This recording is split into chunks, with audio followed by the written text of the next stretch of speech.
PlayStation is dead.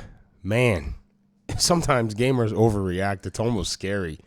Let us all calm the flip down. Why am I seeing these comments and why am I even seeing them on the Video Game Fight School channel? Now, most folk who are Xbox players or even PlayStation players would not jump to this conclusion about the other side. There is still, in my opinion, a lot of opportunity here in the gaming scene. The question now is who's going to actually take the reins. I'm starting to see, even from some Nintendo folk on Twitter wanting to basically jump on PlayStation's neck saying, well, Astrobot is no longer, something that they'll categorize as a kiddie game. It's the only game that's basically come out on PlayStation this year that saved them from da-da-da-da-da. And it's like, man, can we just take a moment to breathe and envision what it is that we're saying? Sure, Xbox has strong propositions. They're also very engaged in the PR war. In fact, with Notria, that new game in Notria that's supposed to be coming out on Xbox that the developers first said wasn't coming out, then said was coming out, then said couldn't come out, Xbox has finally gotten in touch with the team and pretty much calmed their fears. They now have have access into the pipeline in terms of submitting stuff and ensuring security is in place. Now, the question now is, how is PlayStation going to respond, seeing as, the expenses are still there to make the games that they already have had in the pipeline? That's one thing everybody has to basically go ahead and, envision and factor in. The second thing is, how are those games going to do?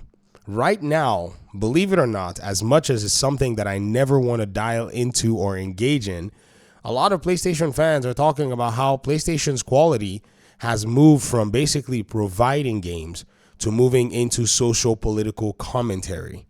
Now, this is an Achilles heel for any video game company, any video game developer, because the majority of your gamers are not here for politics. Majority of them are here just to enjoy a good game.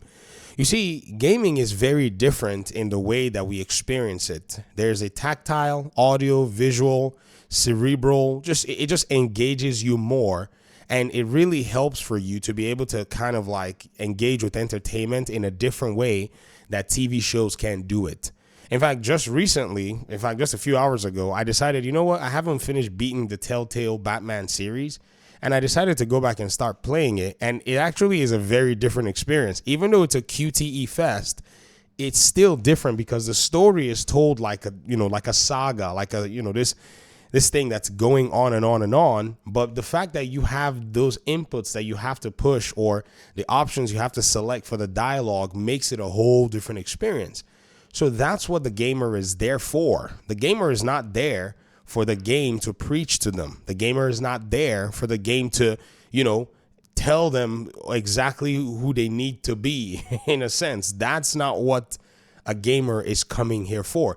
If a gamer wants to be preached to, they will go to their favorite place of religious worship and hear messages that actually encourage them to be better people or to follow specific examples of religious leaders. I don't think many gamers are playing video games for those things. And there are some developers who've already dialed into this. Their games are, in a sense, political. However, they don't seem to basically throw the ideology on the player. I'm not saying that games should not be political. I'm saying that gamers are not coming there for you to basically spew political and ideological nonsense their way. Everybody already understands this. And so we need to dial into what the heart of the whole thing is, with how PlayStation is going to go and how even Xbox is going to go, which is, are they going to provide games that are quality to the player? If they don't provide the games that are quality to the player, someone else will come in and provide games that are quality to the player. What I've been watching lately is the Warhammer Space Marine Part 2. I've been looking at maybe if I wanted to go ahead and play the game, it's a game where I've been looking at it. It has some streaks of what you can, put close to Tom Clancy's The Division and The Division 2. I wouldn't necessarily categorize it as that, but, I think it'll be interesting for somebody like me as a gamer. I don't know. I'm not certain. And what I've noticed is the game is a heavily lore-based game that taps into all kinds of ancient tropes in terms of lore, taps into some things like, empires and some sort of religion or cult like. I don't know. It's just weird. Like you see religious symbols of some kind, you see symbolism and all this stuff in there. And I'm like, man, from an artistic perspective, this is quite interesting, right? And when I start listening to the way the community talks about the emperor and, just the way what's the name? Just the way folk in Helldivers were talking about, for democracy and all this stuff. And I'm like, oh, okay, I see what's going on here. You can already tell that a game like this really is going to resonate with its fans. And then you go to the previous titles and you see that, that the titles under the Warhammer lore, for the most part, have resonated depending on, what subsect of the lore it is. I think this is what gamers are wanting, where you can express your art in a way that it represents that art how you want it to be represented.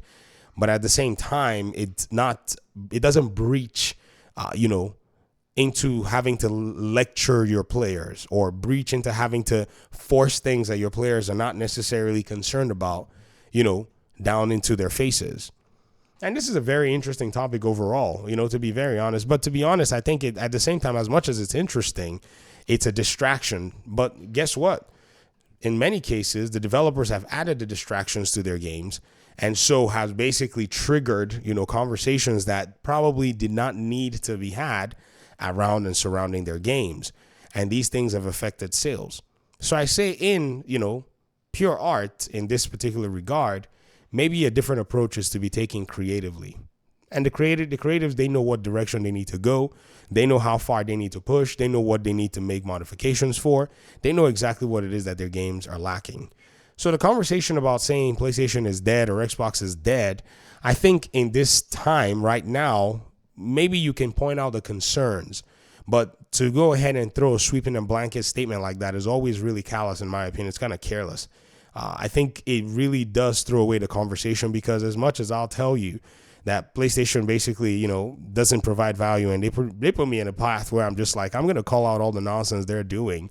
Still want to play good PlayStation games, don't get me wrong. I mean, like, you kidding me? Like, all the money I've invested in a library from this, company, from the single player games. Yeah, I'd like to see some more single player games come out, because those are interesting and nice to play, if you get what I mean. So this is, in my opinion, something that we need to take a very good look at. In the case of Xbox, I think right now their own, position now is being also, they're also in a similar position to PlayStation in a sense, because they have Indiana Jones coming out. They had Starfield come out, which faced a little bit of controversy. So a lot of players are saying, if you're making a game, ensure that your game is good. Because even some games, still have some of those tropes in them, like Baldur's Gate 3. According to, some people who've actually mentioned some stuff. They said this was bad about Concord, but they all voted Baldur's Gate 3.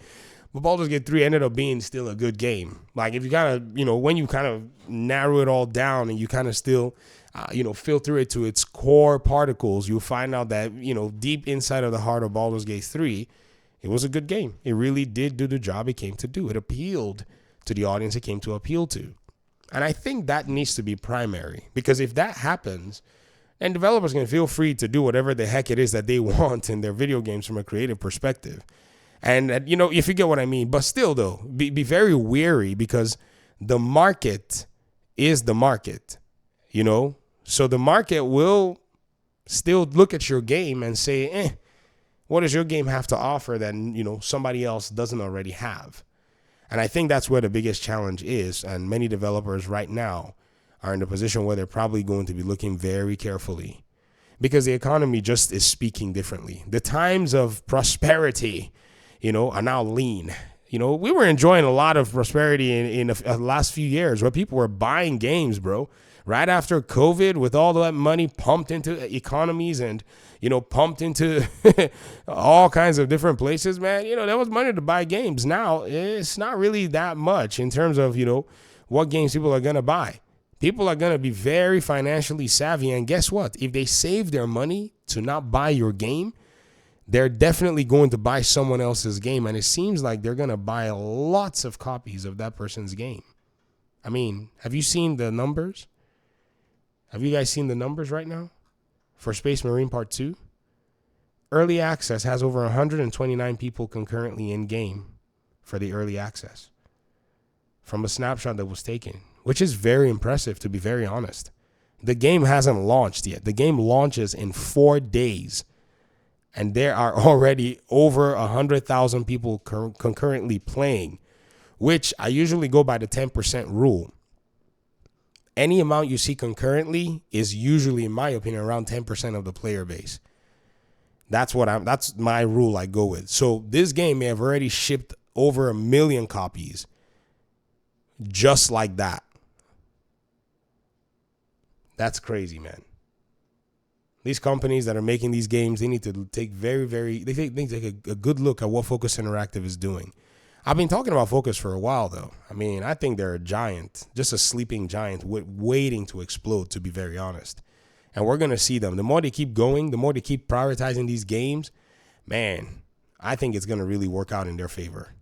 Thanks for watching the video. Appreciate you guys so much. Peace out.